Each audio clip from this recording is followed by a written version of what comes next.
Welcome to Convos with the Stros, where we deep dive into family, marriage, and the journey towards healing the soul. We explore what it means to build a life of purpose, grounded in faith, education, and self-sustainability with a full dependency on God. So join us as we share our own Christian journey and the lessons we've learned along the way, offering real conversations about love, growth, and the power of transformation. So whether you're seeking deeper connections in your relationships or looking for hope and healing, you're in the right place. Welcome to Convos with the Stros, where your journey begins. For both of us, getting to a place to draw close in relationship, we had to begin to recognize that although I do have a story that I tell myself about you and about our marriage and about the season of life we're in, the reality is you have a story that you tell yourself as well. And I think for many years of our marriage, what we did was we tried to put off our story on each other without truly listening to hear your story, to understand you better. And I think we missed each other for many, many years. I could go down so many different avenues, and I will, and I'm excited. But when you were just talking, I was thinking there was a story within us that was waiting to be written. I see this pen, right? And the author of love was trying to write our love story, and we just kept pulling the pen from his hand. And good. There's some chapters in our marriage that are pretty crappy. Yeah. And they didn't have to be. But then again, I don't think we would change them, because what makes a really good book is some really bad chapters. But as we move into this topic, which I'm excited because I can go several places. As you were talking, I was like, yes.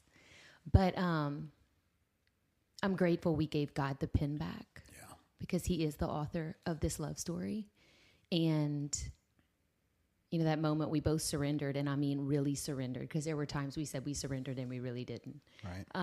But when we really surrendered to the author and gave him the pen back, he's been writing a cool story, and I'm here for it. But if we go back to some of those bad chapters, the story we told ourselves, I think you and I think this was what we forget too. You know, we meet this person, and at the beginning, love is just, it's erotic, it's fun, it's based off of feeling. It's because the truth is love is not a feeling.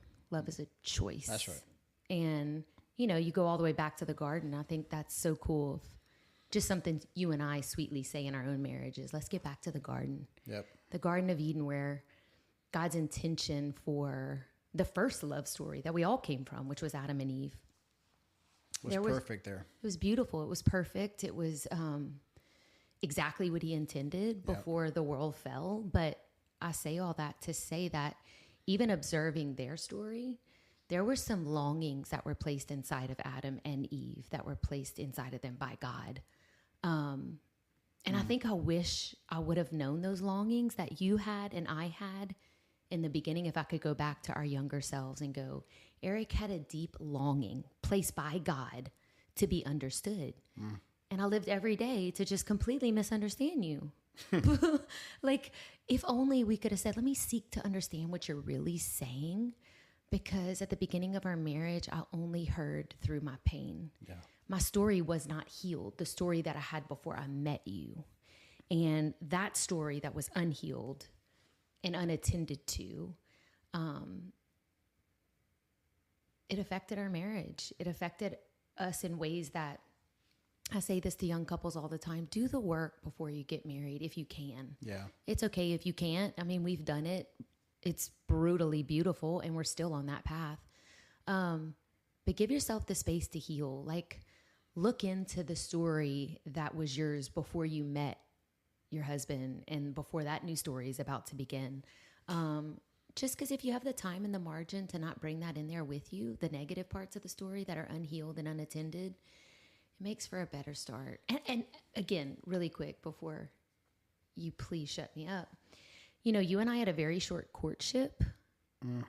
9 months. Yeah. And I was pretty adamant on maintaining my purity. And I was not a pure girl before you met me by any stretch of the word. And so that was something personal that I wanted for myself. So, we didn't have sleepovers, and we had a pretty strict courtship to protect that purity. That's why we got married in 9 months. That's why you proposed so soon. So I almost feel like, too, with such a short dating and courtship, we worked out a lot of that stuff afterwards, which is fine. But the first few years of our marriage were tough, brutal. Yeah. I think not only is it for the new guys who just got married, but I think it's more important for even some of the older marriages. When you talked about understanding being a core longing, I think what you're saying is that in the garden, God created it this way, that every human had a set of longings. Call it what you may. Some people call them addictions. Some people call them dysfunctional behaviors. But there's a desire inside of each of us. And through that desire in the garden, he met them for us. There was nowhere else we needed to go. That's right. And one of those core longings is understanding, like you said earlier. And I think that understanding, when someone doesn't feel understood, they either rebel or they isolate. And if you think about it from a parenting standpoint, a child that doesn't feel understood is going to do one of those two things. Either you got a challenger on your hand, and that little sucker is going to stand up to you and bow up, and you're going to have to make a decision to either shut him down or whatever you're going to do to quiet him. But if he's a challenger, he's going to buck the system, right? But if you're not necessarily a challenger and you're more of a passive personality, you are going to isolate. And so I think of it like this. I think about a parent who is trying to parent their children in discipline or whatever it may be, and it's their way or the highway. And they're forcing their desire onto that child. That child either has to just become obedient and just listen to the parents, or he's going to do one of the two. But if that child doesn't feel like he has a voice, what he's going to do is he's going to figure out how to find his voice or her voice, but it may not be in a way that the parents were hoping. And I think for so many people, especially in marriage, what happens is we get to a point to where one person wants to keep the peace and the other person wants a challenge. So one wants to grow and the other one just wants everything to stay the same. Just wants a little peace. She wants a little peace. Just think she's willing or he's willing to let things slide because it's better to just have peace. And what happens is that you eventually lose your voice. And when you lose your voice, you don't feel understood. And when you don't feel understood, again, you either rebel or you isolate. Yeah. If you are going to isolate, then what happens is we tell ourselves a story. And if you're going to rebel, guess what you do? They don't get me. You tell they don't understand yourself me. He'll a never story. Understand me. That's yeah. right. Yeah. Therefore, we all have a story that we tell ourselves that may or may not be true based upon the circumstances at hand. And I think for so many married couples, when you finally come in and sit down and we finally get to the place where it's like, help me understand. Help me understand. Tell me what your side of the story. Tell me your side of the story. And each of them are going, well, mine's true. Well, mine's true. And you start to realize that both of them are they want conflict resolution. They just don't quite know how to get there because they're not necessarily willing to listen to the other person's story. That's good. And, I started on the whole garden and then I think I took a detour. So I'm glad you brought it back, because if I could go back to the beginning of our marriage, and we hear it as many people as we coach, communication is a huge issue. Big time. And I would say it's a problem, but I also think that the bigger problem is that we're hearing out of our pain. We're hearing out of offense. We're not really, I think this takes time to develop. You and I, especially when we've implemented this, we've practiced this. So when I'm going in to really hear you, I never really took the time to actually listen to you because I thought I was right and I wanted you to hear me. And so it left no room for me to stop and go, okay, I'm going to seek to understand what he's actually saying. But most oftentimes, Eric, I only heard from my pain, my limited belief systems, my false belief systems. I was a right fighter. But going back to the garden really quick, I just went off. It's really good. No, I love it. But Keep on going. I think the thing that, the question you asked on the last one is what would we go back and tell our younger selves? And I think about those longings that I desperately needed filled. And the only one that could really fill them, the only one that can fill them, the only one when I'm operating in the best version of myself is I'm being sustained fully by God. He's filling every need and every longing. And we said it last time, if you give anything extra, it's lanyap. So we both put ourselves in a position to fill each other up in a way that God never intended. So for me, I was love starved. My definition of love in my childhood was, my parents loved me so much. Love had a different definition. Therefore, at times it was confusing. And I think that's true for kind of all of us. Yep.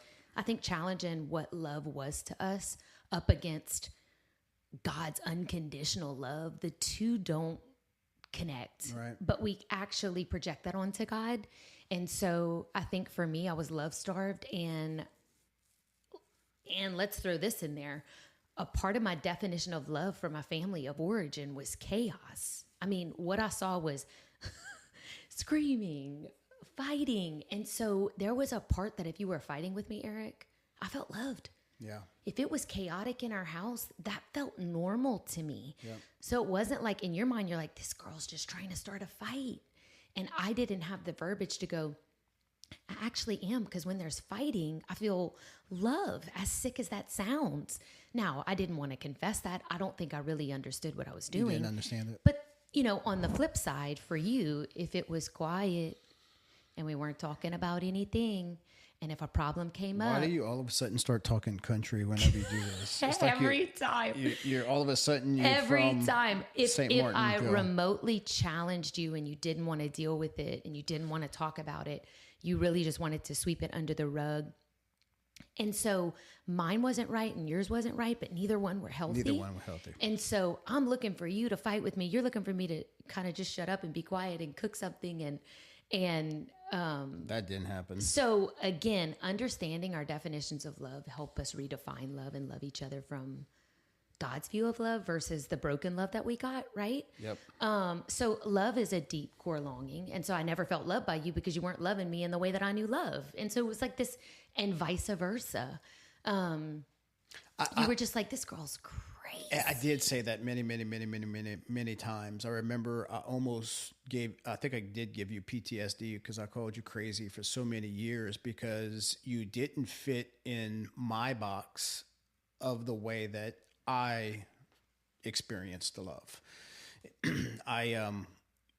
Unlike Haley, my story goes, to this day, I've never seen my parents argue. I've never seen my parents fight. To this day, I'm 46 years old now, and I never experienced that as a kid.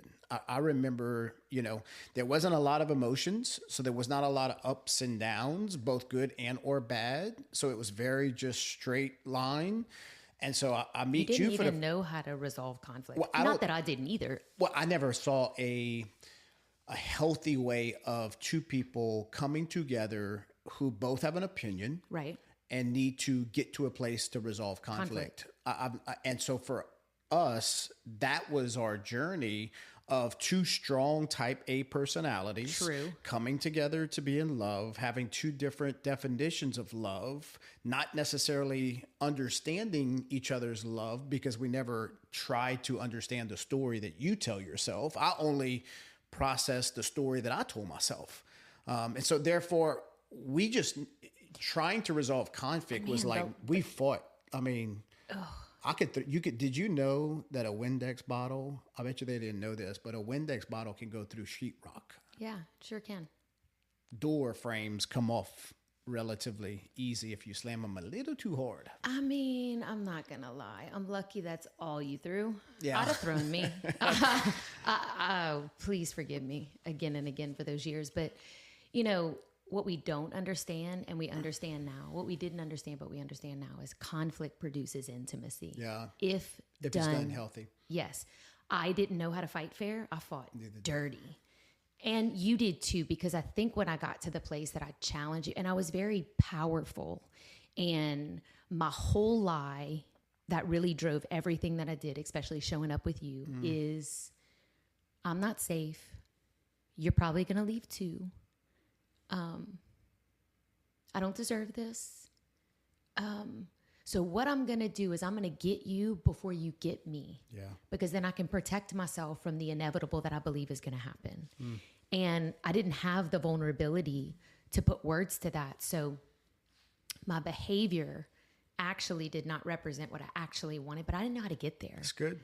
And so I say all that to say is that the faster people can discover their definition of love, and sometimes, not always, is it based by your experiences with your family, but we do begin to understand what love looks like through our experiences on how we receive love, how we see love displayed between those. Maybe we can help out. I thought about this the other day, and I figured this was going to be really good.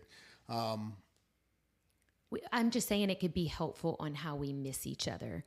And really the goal would be to get to the Father's love, because now that you and I are both getting filled up with God's love, we don't have this expectation to get something from a human being that was never able to or supposed to give us what we could only be given by God. Well, let me propose this to you how about the 5 love languages? All right. So most people know about the 5 love languages, and we would say, hey, spending time is a love language.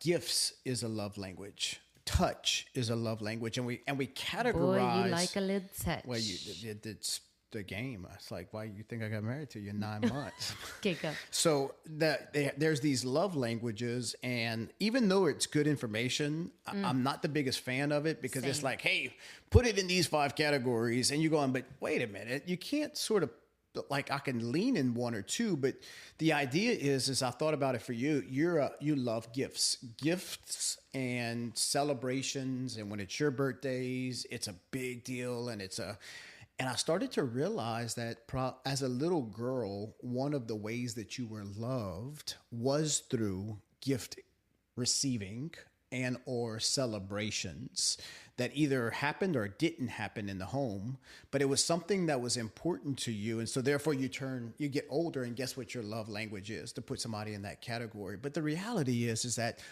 all of us come from some place, some story. And it wasn't until you and I got to a place to where we started to see each other, because everything you just said about your insecurities, about the reason why you did the things that you did, I found out about those things here in the last 10 years. I know about you and the trust issues that you have. I know about the not enough. And the more that I understand the 8-year-old Haley, the more I can love. Or the stories that happened to me before you met me. Yeah. Which, when you said yes to me, you said yes to all of me. And you married an individual that had a lot of broken pieces. Yeah. And if I'm being brutally honest with you, I married a man with a lot of broken pieces. Yeah. Mine might have been louder. Yours were a little bit more quiet. Yep. And it's not right or wrong, different or bad. And I think that's what's so beautiful about us, is we're taking those broken pieces. We've allowed God to redeem them, restore them, make us whole. And we're raising our children from a whole place. It's not that they won't have their own brokenness. Lord, me just being their mother. Okay. Yeah. But I want to go back quickly to those longings. I keep going back to that, because if you and I would have understood that a little bit more.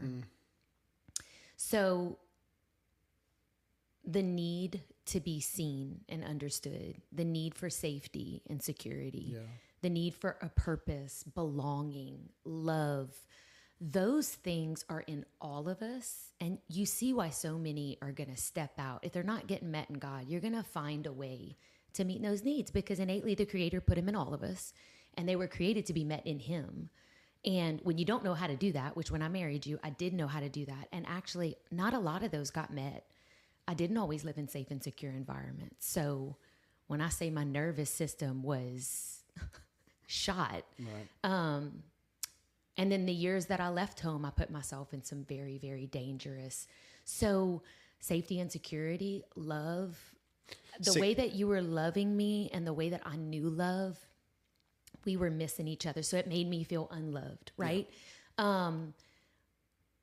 To say that you really understood me because you came from such a perfect family and I had trauma, it made me feel more shame because it was like, oh, you're the little broken, like if we could get you well, Yeah. and you used a lot of pride, Yes. and you really prided yourself on what you came from versus what I came from, that it was better.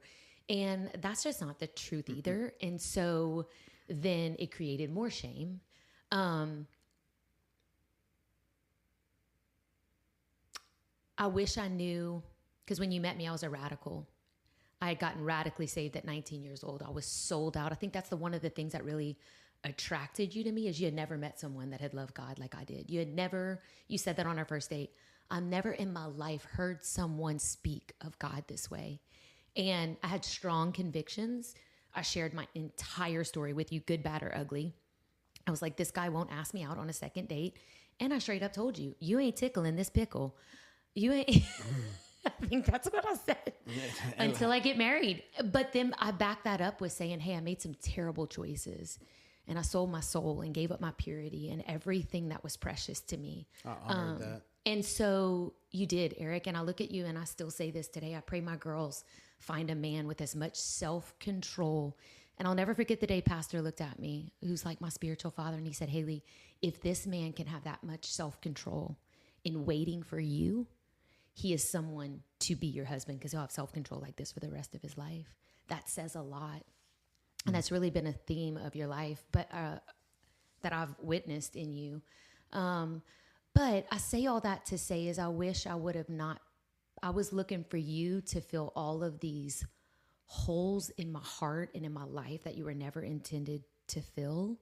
So when you met me, I was on salvation, but I wasn't at transformation. And I think you, by extending that moment of tough love, really entered me into my salvation that wasn't sustaining me. And then God began to transform me, and I started to really heal from the wounds that had happened to me before I met you. And I think that's really when the game changed for our marriage. But those longings and needs that we all have, they're there, and they're not for our spouses to fully meet, but to understand. Yeah, that's good. That's so good. That's so good, because if you can understand, if I can understand where you're coming from, then I can be sympathetic or be compassionate. But for so many of us, we don't even think this way. I think that was the story. So that was your side. On my side, I'm going, why can't she just relax? I mean, why can't she just be okay and chill and everything's going to be okay? And for you, it wasn't okay on the inside. But for me, I'm going, the outside looks okay. But the reality for me, after a little while, I started to have to touch what was on the inside of me. And there's no better way for me to describe it. One of my favorite books, and we do this at work with the leaders, all read this book, is called Self-Deception. So good. It changed my life. It helped put a voice to it. It articulated what I was going through. And self-deception is the problem of not knowing and resisting the possibility that one has a problem. And it's like, whoa.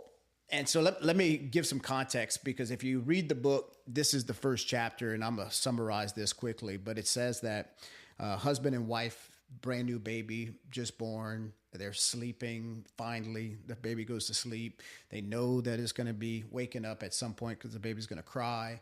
And so in those early years, everybody's tired and worn out. And so the husband's sleeping his side of the bed, the mama's sleeping on her side of the bed, and all of a sudden that baby starts crying. And so, of course, the husband is laying down on his side, and he's not opening up his eyes, but he's Are we talking about you? Oh, okay, This is okay. just the first chapter of the book. Oh, okay. This is the book. It's the book, Self-Deception. It's not when our babies were sleeping. And so the eyes closed. Maybe White hits home so hard. So eyes closed, and he's going like, she needs to wake up.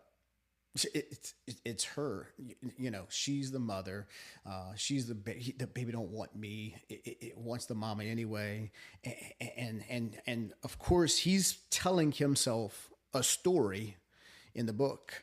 And then unbeknownst to him, the wife is on the other side going, okay, he's about to leave from work. He's about to get dressed, take his little shower, get dressed, go to work, play with his little computer all day, ticket, answer the little phone calls. He can wake up and he can go and take care of the baby. I'm going to be with this baby all day long. And there's two people laying in the same bed.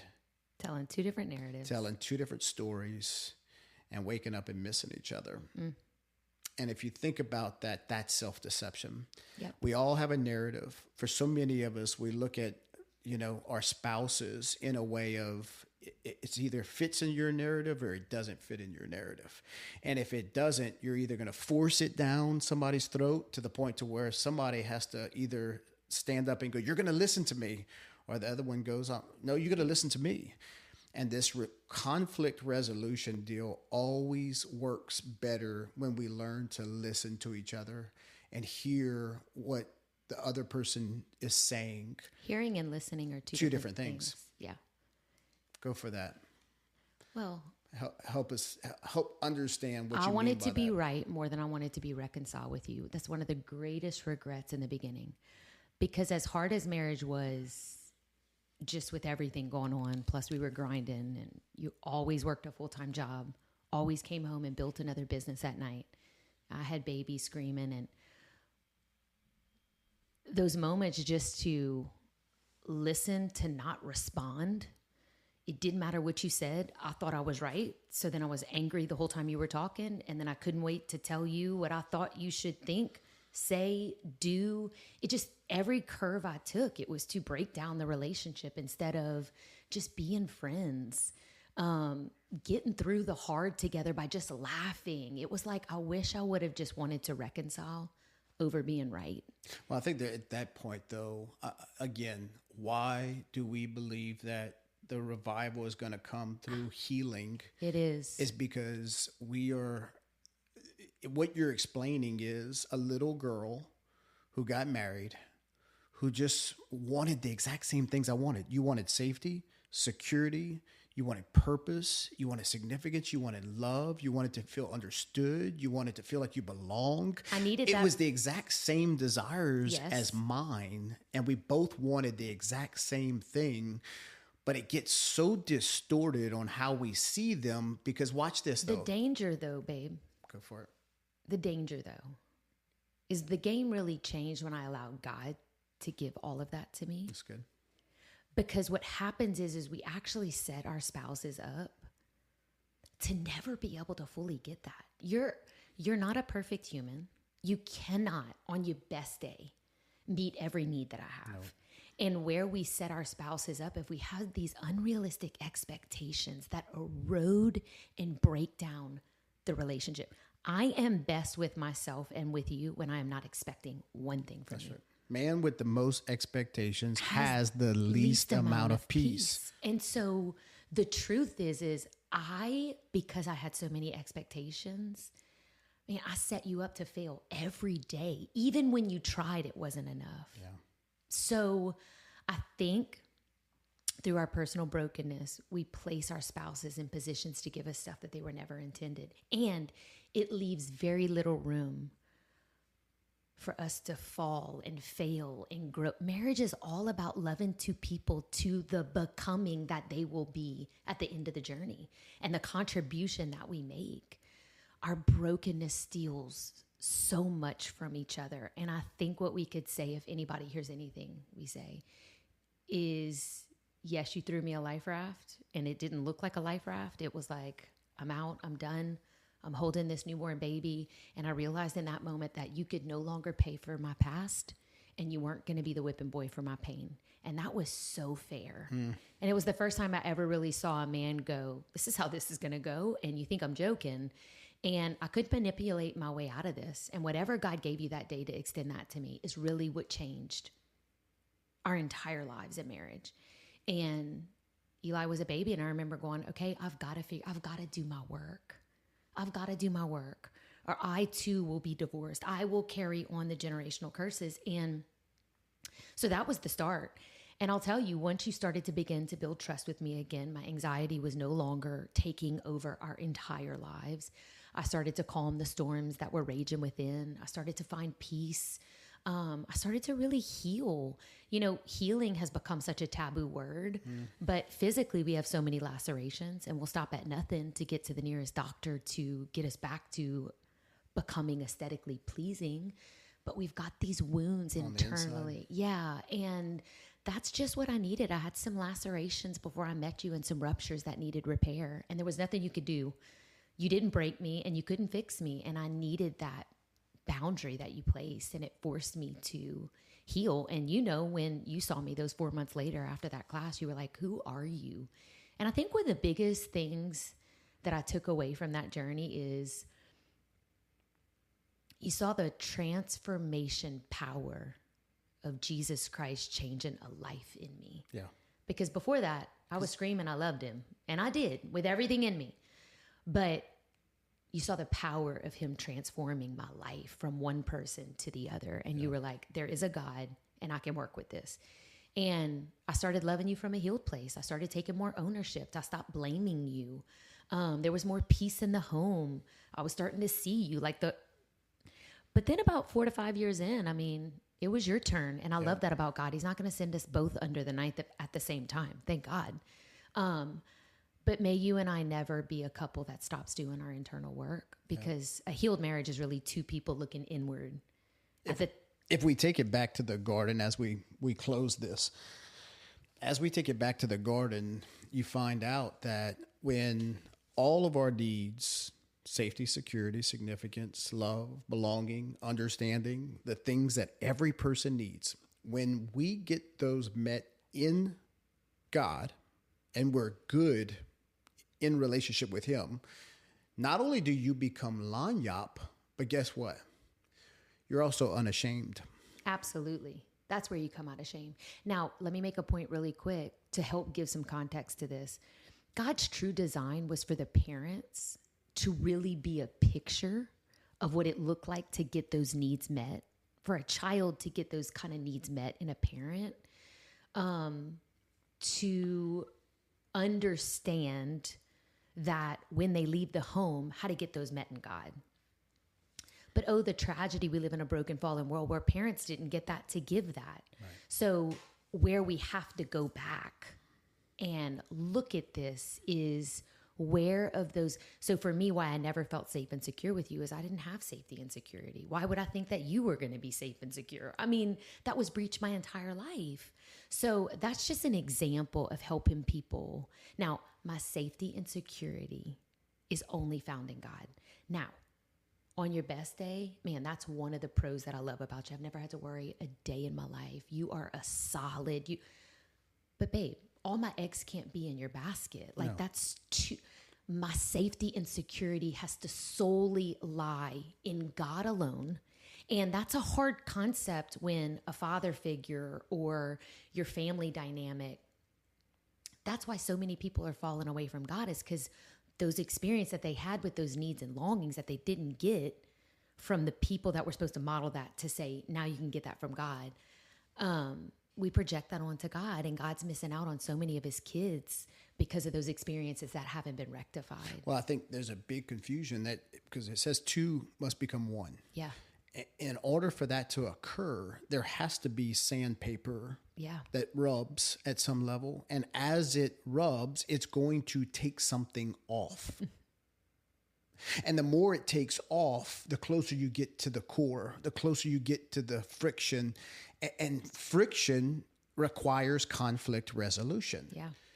The problem is that if we have a story that we're not willing to unpack, or not having another person willing to listen so good. One can unpack. That's good. Passive to challenger, yes. Challenger to passive, one word deal, da, da, da, da. But when that occurs, then people are seen. I'll say this. One of the things that's the greatest compliment I can give to my spiritual mentor is the fact that he didn't try to fix me. He didn't try to tell me what to do. Yeah. He didn't try to suggest some ideas. What he did is he created an environment. He created a space that allowed me to feel understood. He allowed me to be able to share without telling me what I needed.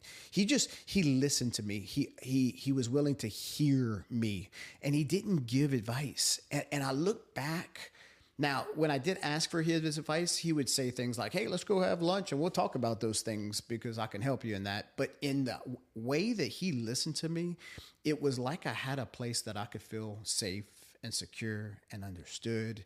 And man, let me tell you something. When I look back and talk to other people who share the same sentiments about this person, what they're saying is that they felt the same way. And so you find out the greatest mentors, the greatest people that you're ever going to have in your life where you feel renewed, you feel whole, you feel like regenerate. When you feel that way, it's because you're sitting with somebody who created a space for you to be heard and or to be seen, if that makes. Shame dies when we tell our story in a safe place with an empathic witness that can see us, hold space for us, not tell us we're broken, there's something wrong with us, hold space. Shame dies and we heal when we share our stories in a safe place. You and I started to heal when we started to heal personally, and then we started to repair the marriage and trust. And then we started to help each other understand why we did what we did because of some things that we went through. And, you know, it's really all about, I can't wait. I hope next episode 3 is all about shame. Because I really, really, really want to talk about shame. But that's where shame dies, is in a safe place, telling your story with an empathic witness that can just hold space for you and go, you are who you are. What a beautiful story. We're all made up of strength and struggle. And I think you and I started healing when we could really start to, I think you're the only person that knows the vault of some of those horror parts of my story that when shame died in you and I, it's like I could tell you anything because you see me and you love me and you know the best of me and the worst of me. But you want to know something? I told this to somebody. And love me still. Yeah, no, I told somebody today, well, you keep getting better looking and you keep getting more attractive. And nobody cares. Hotter. Stop it. So one of the things that I do, though, is I keep a picture of you. Little me in your closet. When you were about 8 years old. So precious. And I keep it right where I keep all my other stuff.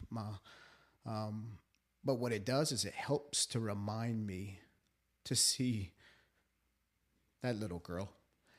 And Eric Shane, you heal me. And when I love that little girl, Same. I have the cutest picture of you. I think you went to St. Leo Seton. The blue shirt with the little red hair. I could eat you up. It reminds me that there's a little boy inside of him, and I get to partner with God and be a hero. That's the last picture of me before life broke me. Like my own story, my own wounds. That little boy was as pure and fun and didn't know anything different and just lived life to the fullest. And until the darkness set in, that's all of us. But so let's land this plane and let's leave them like a little takeaway. Well, I would say that my big takeaway, I think if I would go back and I would tell my hindsight, so easy, but if I would go back and if I would tell Eric early on when I was in it, I think I would tell him I wish I could have told him all of the stuff I know today. I could have helped him so much. It's the journey then. I think it's you're going to love the way this thing plays itself out. That's right. Y'all are going to be okay. Y'all are going to be okay. Everything's going to be okay. It's not going to be like this forever. That's right. I promise it's going to be The okay. You sun got to will shine trust again. me. Yeah. Trust in something greater. Trust in something more. Just put your hope.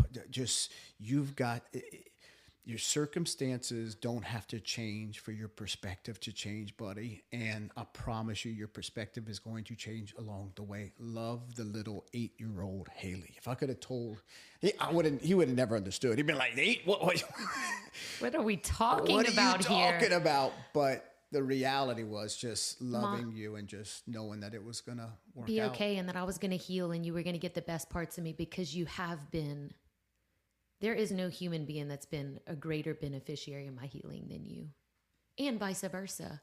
And so, will we give each other the space to grow and to become who God's created us to be? That takes time.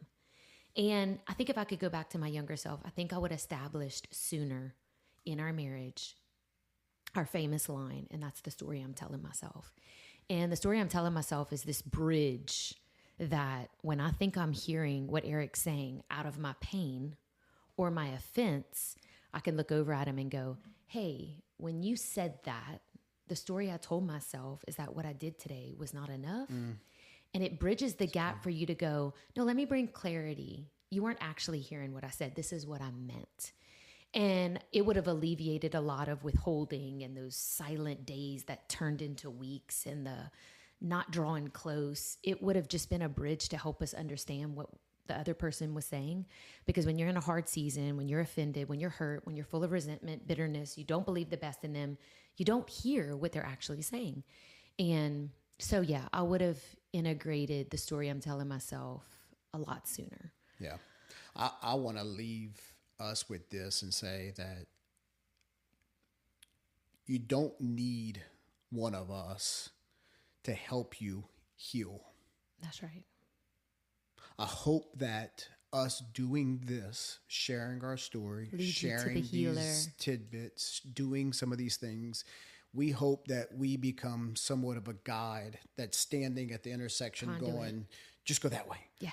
Just go that way. And if you can, I know that he will always, what you seek is what you find. Ooh. And he will always meet you where you want. So if you want it bad enough, if you desire it bad enough, it'll be in front of you. And so I don't want you to take this away that like, hey, I wish my husband was like that. I wish my wife would, if you're listening to this, I want you to know the one that gets healing first, the one who seeks the highest first, he will find you. And he will give you exactly what you need. And in the season that you need it. And then what happens is that transformation, because that was really our transformation. I watched you come back and went, wait. And you were like, let me get some of that. Wait, she's not screaming. She's not like freaking out. Everything's okay. Everything's, and for the first time it's going, I was so stable. What happened to you? And like, what? It was a witness, probably one of the greatest witnesses. But I love how you said that.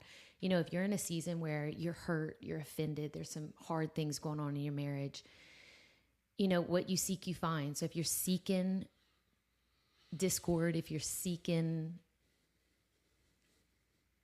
arguments, if you're seeking bitterness, if you're seeking resentment, if you're seeking unforgiveness, you're going to find that more and more of it. Yeah. But if you wake up one day and go, you know what, I choose to seek the healer. I choose to seek healing. I choose to seek peace. I choose to seek forgiveness. Whatever it is that you seek, you will find. Yeah. And sow those seeds into your own life. And in return, it'll be sown into your marriage. You guys are one. And so go first. I'd say that. I wish I would have taken my hands off you a long time ago, did my own internal work.